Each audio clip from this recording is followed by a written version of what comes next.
And now our series, The Cutting Edge, bringing you the latest medical advances that are changing lives right now. And we start with a new high-tech scan that can read your mind.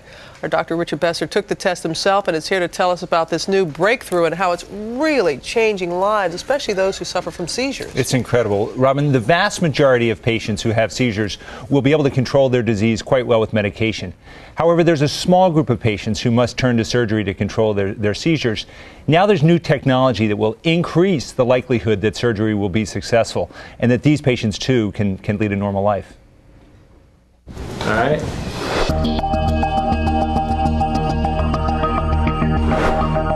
This is my brain, and this is the exact place and moment in time when my brain is recognizing one of my colleagues. I'm being shown a series of random faces, but sprinkled in the unknown are some people I know very well. Using a new high-tech brain scanning technique called MEG, we can see the instant my brain recognizes someone and exactly how that thought travels through the rest of my brain in just milliseconds. MEG, or magnetoencephalography, measures the magnetic fields produced by electrical activity in the brain. We know MRI, EEG. What does MEG do that's different? MEG combines very high spatial resolution with high resolution in time and identifies not only functional areas but also dysfunctional areas. This really shows you what isn't working. What isn't working is important, but also the time course over which things happen in the brain can be resolved much better with MEG compared to other tools. In other words, this blurry traffic footage is the information other scans give. You know, cars are moving, but can't tell much about them. But a MEG scan lets you see much, much more specific information about the cars. Where they are, who's following, and who's leading.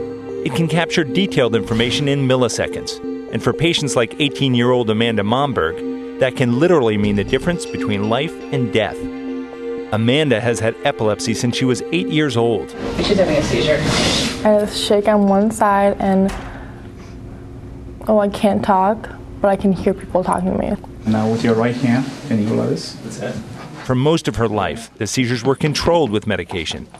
But in December of 2008, that all changed. Amanda suddenly started having 60 to 100 seizures a day.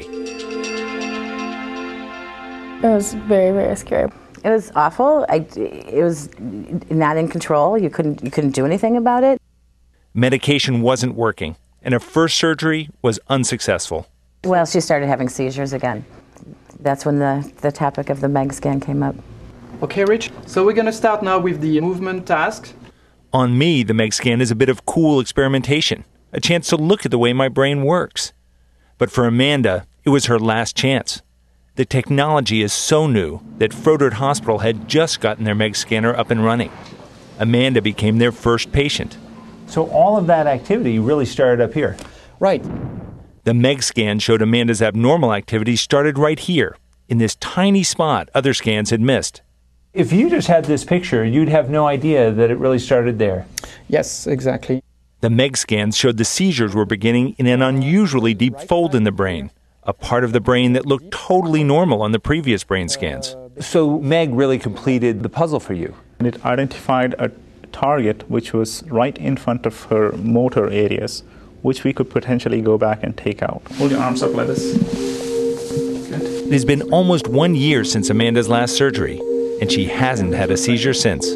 What's your life like? It's amazing. I can go to school and I can work. Probably the first thing I thought about after I knew I wasn't going to have seizures anymore was having kids, because I just love kids. What's it like for you to see a whole new life ahead for your daughter? It is amazing. I feel like every door is open to her. I think the sky's the limit. Right now, there are about 30 MEG scanners up and running around the country, and it's not the first test that people with seizure disorder should expect. That's going to be the EEG and the MRI. The American Academy of Neurology recommends this study for those patients who are candidates for surgery.